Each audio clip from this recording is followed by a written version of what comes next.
Hey guys, what is going on? It is Tuesday. It is time for another weekly sneaker check-in.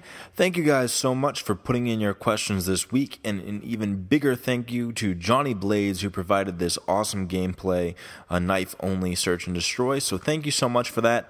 I am almost moved in. God, it feels like it's been a lot of time. You know, it's like the last video I'm saying, oh, I'm moving, and another week goes by and I'm doing this again, but I can't wait to show you guys the setup I have and do a collection video as well, so stay tuned for that. I'm going to get to the questions in a second. I just want to go over a couple things. One of them is kind of a big news thing. Of course, we talked about the LeBron 11. Now, I know the worldwide release date is supposed to be 5/31, and for whatever reason, people think that the United States release date is not going to be 5/31. I'm assuming the United States is part of the world, so all jokes aside, though, they did put up a post on Nike.com that said the shoe is coming soon, so don't be surprised if Nike drops that on the 31st with little to no warning, much like the way they did the release for the Kevin Durant 5, if you guys remember that from last year.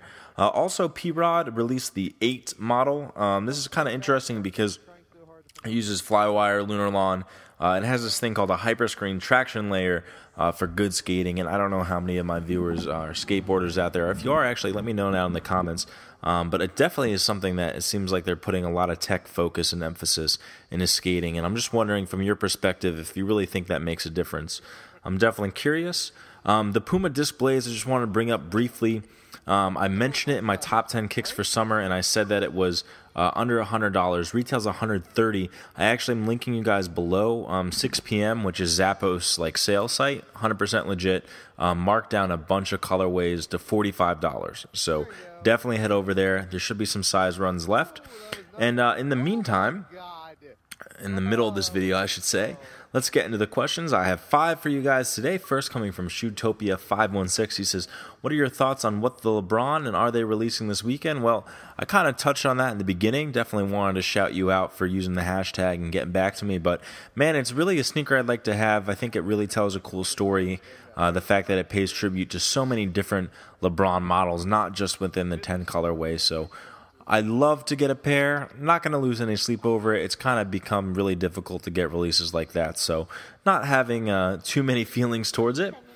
Stephen at Stephen Vatcher asked me, thoughts on the whole Adidas ZX Flux custom with uploading the graphic from Instagram onto the shoe. So as you guys know or may not know, the Adidas Flux model, they're kind of testing out this sort of ID program where you can customize your own sneaker and use a photo that is entirely your own and put that on the model. So I'd have to find the right photo to put on it, but I think it's a cool option, and I'll definitely link that down below if you guys are curious about the article. From Noah D'Alonzo says, what do you think about the black and white Jordan 1s?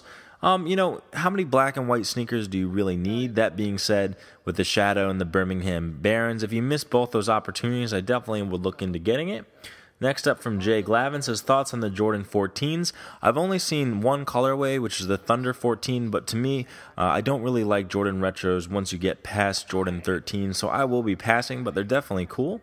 Finally, Paulo asked, what are the thoughts on the Columbia Legend Blue Jordan? Releasing this December.